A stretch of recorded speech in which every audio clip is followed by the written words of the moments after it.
Today I'm going to pull the starter off of a 2002 Yamaha R6.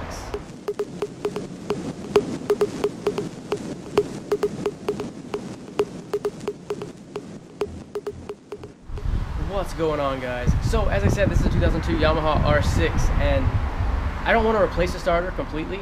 What I want to do is I want to rebuild it. So in the next video after this, I will be rebuilding my starter, so you can see the description below and then click on that link if you want to just rebuild your starter or find out more information about that. The kit was less than $10 online. Now I've gone through some basic troubleshooting steps so far just so I would rule it out to be the starter. What ended up happening, which led me to believe that I would need a starter rebuild, there would be a few times when I would go to press the start button that my starter would spin very slow. It would sound like I had a weak battery, but I did not have a weak battery. And other times when I went to press the start button, it seemed like my battery was completely dead. And I know that wasn't the case because my lights were fully bright. My relay was just clicking just like it does now. I have it in neutral, so and you can hear the relay click. The starter does not spin. If you want to test that your solenoid works, you can have a buddy press the start button and then you can test the voltage coming off of the solenoid.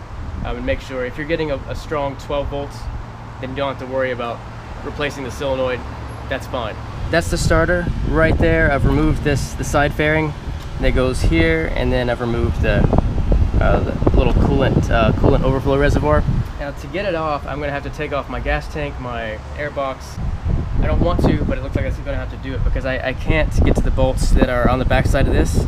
So I can't just unbolt it and pull it out to the side. I can't pull it out to the side once it's unbolted, but I can't unbolt it unless all this other stuff comes off. I have some older videos that I have links down below, and I'll try to have them pop up really quick, but that's the process in removing the gas tank and the airbox. It's all of that stuff that has to be removed in order to get down to the bolt on the top of the starter. Then I'll pick up with a video on how to get the starter out once after I take all of this off. I'm not videoing all of that again.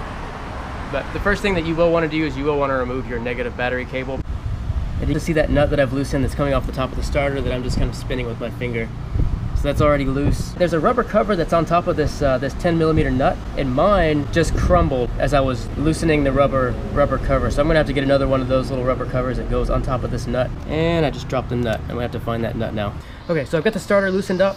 As I said, there's two 8mm bolts, and I still have my my extension down there. As you can see, we follow the extension, so the bolts sit here underneath this foam. So from the factory there's a little piece of foam that sits underneath the carburetors. I did not have to take the carburetor assembly off. As you can tell, it is still there. The airbox did have to come off. There's some hoses and stuff that are in the way that it's best just to remove the airbox. It's not too difficult to remove that. And once the airbox is out of the way, you have pretty good access to that 10mm nut that sits on top of the starter. So that 10mm nut I was able to take off, and actually I dropped it where it was in between the engine and the starter. The main thing is you need an extension, and I think this is a 9-inch extension that I have right here. So I have the extension, I have my little swivel adapter, but now I'm going to work on removing the starter out from here.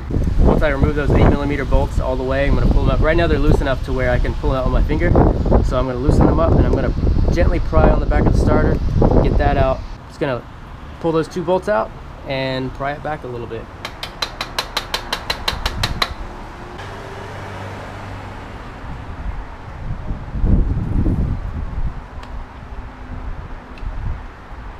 Just like that, a few gentle taps. Slide the starter back. Okay, so I lifted it up on the back side, on the side that it bolts in, and right now it's tilted at about a 45-degree angle. So that allowed me to slide the shaft out all the way, and now I tilted the back side down and angled it up towards this hole.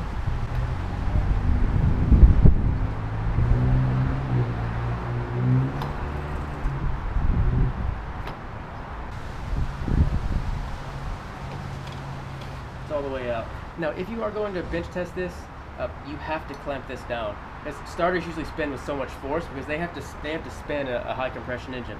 So they usually spin with so much force that you can't just have a friend hold it. You want to clamp it down very sturdy to something. So I'm going to bench test this and just verify that it doesn't work, as I'm sure it doesn't work. Putting this back in is going to be the reverse process of taking it out. You're just going to angle it back in, slide it back in the place where it was, and then you might have to shift these gears a little bit. If it doesn't want to go in straight, you might have to manually turn the gears and then try to slide it in again.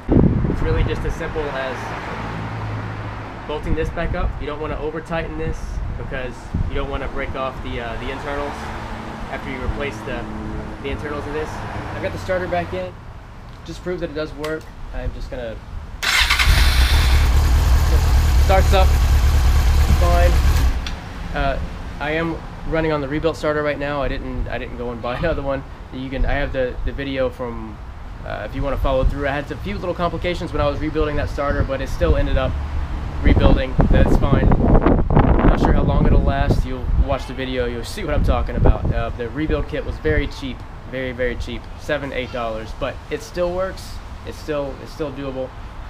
I'm happy with it. I'm glad that it works. I might change it out later if it doesn't work that well, but hey, it does work. If you guys want to follow through and you want to watch the video on the carburetor overhaul, say you've got it down this far and you want to pull the carburetors off, then that's a pretty straightforward walkthrough on that. And I even talk about changing out my float needles because I was having a problem with hydrolock, and hydrolock is where you have fuel dripping down into the cylinder and the engine's not able to complete a full rotation or revolution whenever you engage the starter. So it sounds like again, the video for that is down in the description. But thanks a lot for watching, and hey, if you like this video, give it a thumbs up, share it with your friends, other motorcycle buddies. I rebuilt it with a $7–8 kit. It's from China. It says made in China. It's a very poor quality kit. It still works.